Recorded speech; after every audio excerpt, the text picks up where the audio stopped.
There's a specific kind of loneliness that confuses almost everyone who experiences it, including the woman living inside it herself. The loneliness of a genuinely deep, genuinely capable empath who somehow, despite everything she offers, finds herself with virtually no close friendships at all. Not because she's cold, not because she's unlikable, but because of something considerably more specific and considerably more worth examining directly. Today, we're going to trace the actual psychology behind why so many highly empathic women end up with vanishingly few close friendships, drawing together patterns worth understanding on their own terms, separate from anything we've traced throughout this series about romantic relationships specifically. Let's start with the first mechanism, one that often surprises people because it inverts the assumption that friendlessness must indicate some kind of social deficiency. The first mechanism, she spent so much time as everyone else's emotional support that she never developed reciprocal friendship, only one-directional caretaking. Remember something we've traced extensively throughout this entire series about how empathic development often begins in childhood, frequently in environments requiring a child to become attuned to others' emotional needs earlier and more thoroughly than typical development requires. This early training often produces a specific relational pattern that persists into adulthood. She becomes remarkably skilled at holding space for other people's struggles, remarkably attentive to others' emotional states, remarkably generous with her own emotional labor. What this training rarely produces, though, is equal skill at receiving this same support in return, or even recognizing when a relationship has become one-directional rather than genuinely reciprocal. This produces a specific, exhausting pattern worth naming directly. She accumulates many people who consider her a close friend, who rely on her for support during their own difficulties, while she herself experiences these same relationships as curiously hollow, unsatisfying, never quite providing the depth of genuine mutual connection she's actually seeking. Over time, this imbalance often produces quiet burnout, a gradual withdrawal from maintaining these one-directional relationships that eventually leaves her with considerably fewer connections than someone observing her genuine warmth and generosity might expect. The second mechanism, she detects inauthenticity so quickly that most potential friendships get filtered out before they have any chance to develop.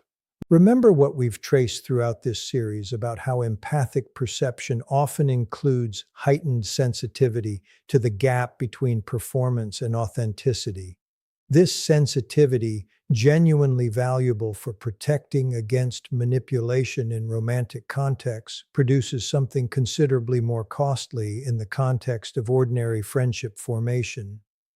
Most casual friendships begin and develop through exactly the kind of surface-level social performance most people engage in, without much genuine depth: polite conversation, shared activities, gradual accumulation of familiarity that eventually sometimes develops into something more significant. A highly empathic woman often experiences this surface-level performance as uncomfortable, sometimes even mildly distressing, because her perception registers the gap between what's being performed and what's actually happening underneath it with unusual clarity. This can produce a specific pattern where she withdraws from exactly the ordinary social interactions that would typically gradually develop into genuine friendship, simply because the required surface-level performance feels genuinely uncomfortable to sustain, leaving her without the accumulated casual connections most people rely on as the foundation from which deeper friendships eventually emerge. The third mechanism, she's been burned enough times by people who initially seemed genuine that her filter for worth investing in has become extremely narrow. This connects to something we've traced extensively throughout this series about discernment developed through painful experience. If she's experienced betrayal, exploitation, or one-sided relationships repeatedly throughout her life, her capacity for extending initial trust, the necessary first step toward any friendship's development, often narrows considerably, sometimes to the point where very few people ever actually pass whatever threshold she's unconsciously established for determining who deserves continued investment. Together, these three mechanisms, one-directional caretaking, exhausting genuine connection, heightened sensitivity to inauthenticity, filtering out most casual interaction, and narrowed trust following accumulated betrayal, begin explaining why genuine depth of feeling and genuine capacity for connection can paradoxically coexist with genuine, persistent friendlessness. One of the most overlooked reasons deeply empathic women end up with very few close friends has nothing to do with their ability to connect. It has everything to do with the standards they quietly develop after years of emotional disappointment. When you've repeatedly invested your time, your loyalty, and your emotional energy into relationships that weren't truly mutual, something inside you begins to change. You stop asking, "How many friends do I have?" And you begin asking a much more important question: who actually brings peace into my life? That shift is subtle, but it changes everything. Most people are comfortable maintaining friendships that exist somewhere in the middle. They don't expect profound understanding from everyone. They enjoy shared interests, occasional conversations, and light companionship. For many people, that's enough. A highly empathic woman often experiences relationships differently. She doesn't simply want company, she wants emotional safety. She wants conversations where neither person has to perform. She wants honesty that doesn't disappear when life becomes uncomfortable. She wants loyalty that exists even when convenience disappears. The challenge is that these qualities take time to discover. And after enough painful experiences, she becomes less willing to invest months or years into relationships that consistently leave her emotionally depleted. This creates an interesting paradox. The healthier she becomes emotionally, the smaller her social circle may initially appear. From the outside, that can look like isolation. Internally, it's often discernment. Another pattern quietly develops over time. She becomes increasingly comfortable with solitude. This isn't because she stops valuing friendship. It's because solitude begins feeling safer than inconsistent connection.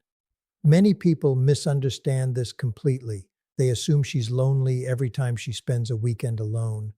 They assume something must be wrong because she isn't constantly surrounded by friends. What they fail to recognize is that loneliness and solitude are not the same experience. Loneliness is the pain of feeling unseen. Solitude is the peace of no longer pretending. For someone who has spent years adapting herself to fit into relationships that never truly felt authentic, solitude can become surprisingly healing. It provides something many of her previous friendships never did: silence without emotional pressure. Another reason genuine friendships become rare is that highly empathic women often notice emotional imbalance long before other people do. At first, everything seems equal. Both people communicate regularly. Both people appear interested. Both people make an effort. Then, gradually, something shifts. One person always initiates. One person always checks in. One person always remembers birthdays, important events, difficult weeks, and meaningful conversations. The other simply responds. Many people accept this imbalance for years. An empath usually notices it much sooner. She begins asking herself difficult questions. If I stopped reaching out, would this friendship continue? If I stopped solving everyone's problems, would anyone ask how I'm doing? Those questions don't always produce comfortable answers. Sometimes she decides to step back. And what happens next surprises her. Nothing. The phone stays silent. The messages stop. The friendship quietly disappears. That experience is painful, but it also teaches an important lesson. Not every relationship ends because someone walks away. Some relationships end because only one person was carrying them all along. There's another psychological shift that deserves attention. As empathic women mature, Many stop feeling responsible for being understood by everyone. Earlier in life, they often explain themselves repeatedly. They try to clear up misunderstandings. They work tirelessly to maintain harmony. Eventually, many realize something freeing. People committed to misunderstanding you rarely need more information. They've already chosen their conclusion. That realization changes how emotional energy is spent. Instead of convincing everyone to appreciate them, they begin appreciating the people who already do. Instead of chasing acceptance, they cultivate reciprocity. This naturally reduces the number of relationships they maintain. But the relationships that remain often become significantly healthier. Perhaps the greatest misconception about women with very few friends is that they're somehow emotionally closed. In reality, many are emotionally selective. There's a profound difference. Being emotionally closed means avoiding connection altogether. Being emotionally selective means protecting the capacity for deep connection by refusing to invest it where it isn't respected. That's not fear. That's wisdom developed through experience, and perhaps that's the most important point of all. A female empath with very few friends isn't necessarily failing socially. She may simply have reached a stage where emotional quality matters far more than social quantity. She no longer measures her life by how many people know her name. She measures it by how many people know her heart and treat it with care. For some, that number may be 3. For others, it may be 1. And sometimes for a season of life, it may be none. That doesn't mean she's broken. It doesn't mean she's difficult to love. It often means she's finally learned that genuine friendship isn't defined by constant contact, shared history, or the size of a social circle. It's defined by mutual trust, emotional safety, consistent respect, and the quiet certainty that neither person has to become someone else in order to belong. Sometimes having very few friends isn't evidence of emotional poverty. It's evidence that after years of giving herself away too easily, she has finally learned the value of protecting what is most precious, her peace. There is one final idea that ties all of this together, and it changes the way many people understand friendship entirely. For years, a deeply empathic woman may believe that something is wrong with her because her social circle keeps becoming smaller. She looks around and sees people surrounded by friends, constantly invited to gatherings, always involved in someone's plans. Naturally, she begins comparing her own life to theirs. The comparison seems logical. The conclusion often isn't. Because having many social connections and having meaningful emotional connections are two very different experiences. Some people collect acquaintances with remarkable ease. They enjoy conversation, they enjoy activity, they enjoy being surrounded by others. There is nothing wrong with that. But an empath often measures relationships differently. She asks questions that many people never consciously ask. Can I be completely honest with this person? Do I feel calmer after spending time with them or more exhausted? Can I disagree without fearing the relationship will change? Do they celebrate my successes as sincerely as they expect me to celebrate theirs? These questions quietly eliminate relationships that cannot grow beyond convenience. That process may leave her with fewer people, but it also protects her from investing years into connections that were never emotionally balanced. Another transformation often happens with age. She stops confusing being needed with being valued. Earlier in life, those two experiences can feel almost identical. People constantly ask for advice. They call during emotional crises. They rely on her calmness. They tell her she's the only one who understands. At first, that feels like closeness. Over time, she notices something important. Many of those people disappear when life becomes stable. They return when they need comfort. They vanish when she needs the same support.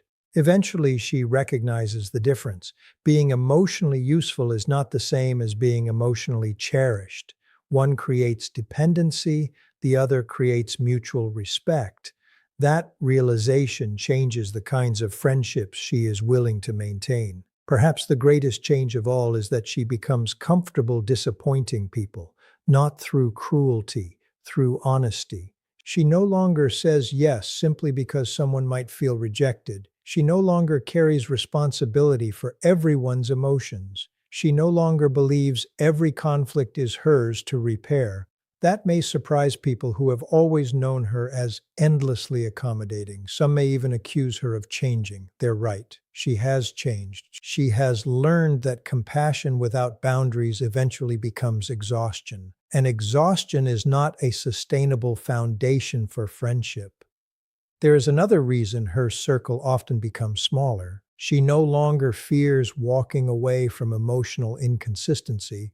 Earlier in life, she might have spent years trying to understand confusing behavior.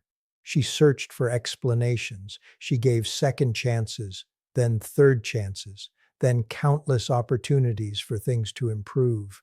Experience teaches a quieter lesson. Patterns deserve more attention than promises. Someone may speak beautifully, someone may apologize sincerely, someone may insist they value the friendship. But if their actions repeatedly communicate something different, the actions eventually become the clearer truth. Learning this doesn't make her cynical, it makes her emotionally grounded. She begins trusting consistency more than chemistry, reliability more than intensity, character more than charm.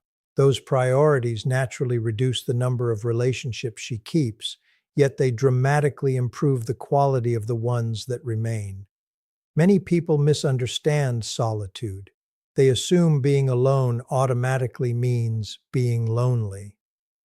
An empath often discovers the opposite. She learns that peace can exist in solitude. She learns that silence is easier to carry than constant emotional imbalance.